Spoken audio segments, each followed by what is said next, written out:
রোজ রোজ সকালে জলখাবারে কি বানাবেন চিন্তা করছেন? সেই চিন্তা একদম মাথা থেকে ঝেড়ে ফেলুন। আজ আমি একটা বেশ সুন্দর আইডিয়া দেব। দেখুন তো কেমন লাগে। নমস্কার, আমি মাধবী। আপনারা এখন দেখছেন রান্না ভালোবাসি। রান্না ভালোবাসিতে আরও একটা নতুন রেসিপি নিয়ে সবাইকে স্বাগত জানাই। আজ আমাদের রেসিপিতে থাকছে দুটো আলু আর 3 থেকে 4 চামচ আটা দিয়ে খুব সুন্দর হেলদি একটা জলখাবার রেসিপি। আসুন তাহলে আমরা দেখে নেব সেটা কিভাবে আমরা বানাবো। এই যে দুটো আলু নিয়েছি, দুটো আলু সেদ্ধ করে ভালো করে খোসা ছাড়িয়ে পরিষ্কার করে রেখে দিয়েছি। এখন এই যে দেখুন একটা গ্রেটার নিয়েছি, এই গ্রেটারের সাহায্যে আলু গ্রেড করে নেব। এখানে আমি গ্রেড করে নিচ্ছি, আপনারা যদি চান এটা হাত দিয়ে বা ম্যাশার দিয়ে ম্যাশ করে নিতে পারেন। তবে এইভাবে করলে আলুর মধ্যে ছোট ছোট দানা যেটা সেটা থাকে না, ম্যাশ করলে হয়তো সেগুলো একটু থেকে যায়, সেই জন্য। দুটো আলু এখন আমি গ্রেড করে নিয়েছি। আর আপনারা যারা আমার ভিডিওটা দেখছেন তাদেরকে বলছি প্লিজ একটা লাইক দিয়ে দিন, লাইক দিয়ে ভিডিওটা কন্টিনিউ করুন। এই যে একটা বোলের মধ্যে ওই ম্যাশ করা আলু নিয়ে নিলাম। এবার এর মধ্যে আমি সব কিছু এক এক করে মিশিয়ে নেব। এই যে একটা চামচ নিয়েছি, এই চামচে মেপেই আমি আটা নেব। আর আপনার যদি মনে হয় আরও বেশি পরিমাণে করবেন তখন আলুর পরিমাণ, আটার পরিমাণ অবশ্যই বাড়িয়ে নেবেন। আমি দুটো আলু নিয়েছি আর আলু দুটো খুব বড় ছিল না, মিডিয়াম সাইজ। তার জন্য এই ছোট্ট চামচটা মেপে, খুব ছোট নয়, টেবিল চামচ মেপে 4 চামচ আটা নিয়ে নিলাম। আটার পর আমি যেটা দেব সেটা এই যে দেখুন পালং শাক। পালং শাক নিয়ে তাকে ভালো করে ধুয়ে পরিষ্কার করে এই যে এইভাবে, শীতকাল এখন বাজারে অনেক পালং শাক পাওয়া যায়, সেটা এনে ভালো করে অবশ্যই পরিষ্কার করে ধুয়ে জলটা ঝরিয়ে নেবেন। তারপরে এই যে এইভাবে খুব ছোট ছোট করে পালং শাকটা কেটে নেবেন। আলু আর আটার মধ্যে ওই কুচনো পালং শাকটা দিয়ে দিচ্ছি। সব পালং শাকটাই এখানে দিয়ে দিলাম। এই পালং শাক দেওয়ার জন্য এখানে এই রেসিপি আরও বেশি হেলদি হলো। বেশ হেলদি একটা রেসিপি আজ আমি রান্না করব, আপনারা দেখুন আর অবশ্যই বাড়িতে একবার ট্রাই করুন। এই শাক দেওয়ার পর এখন আমি মশলাগুলো মিশিয়ে দেব। এখানে আদা বাটা দিয়ে দিলাম, আদার সঙ্গে অল্প পরিমাণে কাঁচা লঙ্কা বাটাও আছে। আদা কাঁচা লঙ্কা একসাথে বাটা আছে, তবে কাঁচা লঙ্কা খুব অল্প পরিমাণে আছে, সেটা দিয়ে দিলাম 1/2 চামচ। এই যে দেখুন জোয়ান নিয়েছি অল্প পরিমাণে, জোয়ানটা এইভাবে একটু হাত দিয়ে এইভাবে একটু ঘষে নেবেন, তাতে ফ্লেভারটা ভালো আসে আর কি, সেই জন্য ঘষে নিয়ে ওটা দিয়ে দিলাম ওর মধ্যে। এরপর আমি এখানে 1/2 চামচ চিলি ফ্লেক্স দিয়ে দেব। তারপরে পরিমাণ মতো নুন দিয়ে দিতে হবে। নুন দেওয়ার পর এখানে অল্প পরিমাণে 1/4 চামচ গোটা জিরে, সেটা দিয়ে দিলাম। এই জোয়ান, জিরে, চিলি ফ্লেক্স, আদা বাটা সব মিলিয়ে খুব সুন্দর টেস্টি একটা রেসিপি। এই সমস্ত রেসিপি বেশ হেলদিও হয় আর মুখরোচকও হয়, খেতেও খুব সুন্দর হয়। সব কিছু উপকরণ দিয়ে একটু ভালো করে সেটা মিশিয়ে নিয়েছি। মিশিয়ে নেওয়ার পর এখানে আমি দুটো ডিম ফাটিয়ে দেব। আপনারা যদি মনে করেন আরও বেশি ডিম ব্যবহার করবেন তাহলে 3টে কিংবা 4টে ডিমও এখানে দিয়ে দিতে পারেন। এখানে আমি আজকে দুটো ডিম দিয়ে দিলাম। দুটো ডিম দেওয়ার পর সেটা ভালো করে মিশিয়ে নেব।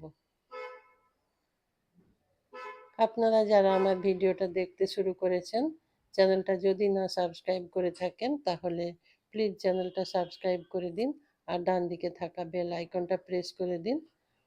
তাতে আমার রান্নার সমস্ত নোটিফিকেশান আপনি পেয়ে যাবেন আর আমি অনেক উৎসাহ পাবো রান্না করার। ডিমের সাথে সব কিছু উপকরণ একটু মিশিয়ে নিয়েছি। এরপর জল দিয়ে দেব, অল্প অল্প জল দিয়ে দিয়ে একটা ব্যাটার বানিয়ে নেব। এখানে দেখুন আমি আলু সেদ্ধ ব্যবহার করেছি, আটা, পালং শাক, ডিম সব মিলিয়ে খুব সুন্দর পুষ্টিকর একটা রেসিপি। আর হেলদি তো বটেই, মুখরোচকও। খুব সুন্দর খেতে লাগবে এটার সাথে। টক দই কিংবা রায়তা কিংবা যে সসটা আপনি পছন্দ করেন সেই ধরনের একটা সস দিয়ে এটা খেয়ে নিতে পারেন সকালে। আবার আলুর তরকারি দিয়েও খাওয়া যায়। এটা ভালো করে মিশিয়ে নিচ্ছি। এটা বারবার অল্প অল্প জল দেবেন, একসাথে বেশি জল দিয়ে দেবেন না। অল্প অল্প জল দিয়ে একটা ব্যাটার বানিয়ে নেবেন, যে ব্যাটার খুব বেশি পাতলা হবে না, আবার খুব ঘন হবে না। এটা দেখতে একটু কালারফুল হওয়ার জন্য হালকা করে অল্প করে হলুদ দিয়ে দিলাম, দিয়ে সেটাও ভালো করে মিশিয়ে নিতে হবে। এখানে আমি আরও একটু জল ব্যবহার করব, অল্প পরিমাণে জল দিয়ে আর একটু পাতলা বানিয়ে নেব, কিন্তু খুব বেশি পাতলা করব না। তারপর এটা, এই যে দেখুন, এরকম পাতলা করেছি। এখন এটা ঢেকে কিছুক্ষণ রেখে দেব, 10 থেকে 15 মিনিট রেখে দেব। তাতে সব কিছু খুব সুন্দরভাবে মিশে গিয়ে সুন্দর সেট হয়ে যাবে, সেই জন্য ঢেকে রেখে দেব। তার আগে এর মধ্যে 1 টেবিল চামচ পরিমাণ সাদা তেল দিয়ে দিলাম। সাদা তেলটা আবার ভালো করে মিশিয়ে নেব, তারপর এটা ঢেকে রেখে দেব। এই রেসিপিটা আপনারা অবশ্যই একবার ট্রাই করবেন বাড়িতে, আর যদি ভালো লাগে তাহলে আমাকে কমেন্ট করে জানাবেন। সব কিছু মিশিয়ে নিয়েছি, এখন ঢেকে রেখে দেব 15 মিনিট। 15 মিনিট পর ওভেনে আমি একটা ফ্রাই প্যান বসিয়ে নিয়েছি। ফ্রাই প্যানে সাদা তেল ব্রাশ করে নেব। আর আপনারা যদি মনে করেন যে সাদা তেলের পরিবর্তে বাটার ব্যবহার করবেন, তাহলে এখানে একটু অল্প পরিমাণে বাটার নিয়ে এইভাবে ব্রাশ করে নেবেন। তারপর গরম হয়ে গেলে তেল কিংবা বাটার, সেটা ভালো করে গরম হয়ে গেলে 1 হাতা ব্যাটার নেবেন, আর এইভাবে ভালো করে ছড়িয়ে দেবেন ফ্রাই প্যানের মধ্যে, দিয়ে এটা ঢেকে দেবেন। 2 মিনিটের জন্য ঢেকে দেবেন, খুব বেশি সময় নয়। তারপর ঢাকা খুলে দেখবেন ওপরের কালারটা চেঞ্জ হয়ে গেছে। তখন ওপর থেকে অল্প পরিমাণে তেল ব্রাশ করে দেবেন। এইভাবে ব্রাশে অল্প তেল নিয়ে ছড়িয়ে দেবেন, দিয়ে হালকা করে ব্রাশ করে নেবেন। খুব বেশি তেল দিয়ে ভাজার দরকার নেই, এটা যেহেতু হেলদি একটা রেসিপি, বেশি তেল দেওয়ার কোনো দরকার নেই। এরকম অল্প অল্প তেল দিয়ে এটা বানিয়ে নেব। ওপরে তেল ব্রাশ করে দেওয়ার পর এটা এখন উল্টে দেব। এ দেখুন, উল্টে দিয়ে একটু এইভাবে চেপে চেপে উল্টো দিকটাও ভালো করে রান্না করে নেব। এইভাবে উল্টে পাল্টে এটা আমি রেডি করে নেব। এই যে হয়ে গেছে, এখন একটা তুলে নিয়েছি, আরও একটা বানিয়ে দেখিয়ে দিচ্ছি। এটা আপনারা সকালের জলখাবার কিংবা টিফিন বক্সে, লাঞ্চ বক্সেও দিতে পারেন, আর অনায়াসে রাতের ডিনারেও এটা খেয়ে নিতে পারেন। ওই যে বললাম, 1 বাটি দই কিংবা রায়তার সাথে এটা খাবেন, খুব ভালো লাগবে। আর পুষ্টিকর, হেলদি, মুখরোচক এটা একটা রেসিপি, সকালবেলা ঝটপট বানিয়ে দেওয়ার জন্য সুন্দর একটা রেসিপি। যদি আপনাদের ভালো লেগে থাকে আমাকে অবশ্যই কমেন্টে জানাবেন, আর লাইক করতে ভুলবেন না, আর বন্ধুদের সাথে শেয়ার করবেন। আপনার বন্ধুরাও যাতে এত সুন্দর একটা রেসিপি দেখতে পারে, সেই জন্য এটা শেয়ার করে দেবেন।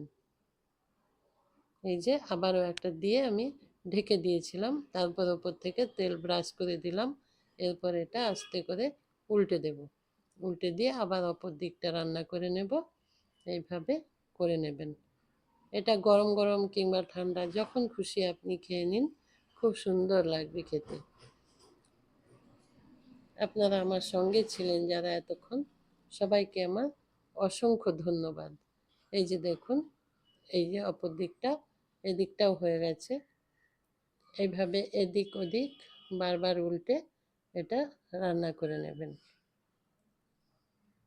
হয়ে গেছে, ওটাও তুলে নিয়েছি। এইভাবে আমি সবগুলো তৈরি করে নেব।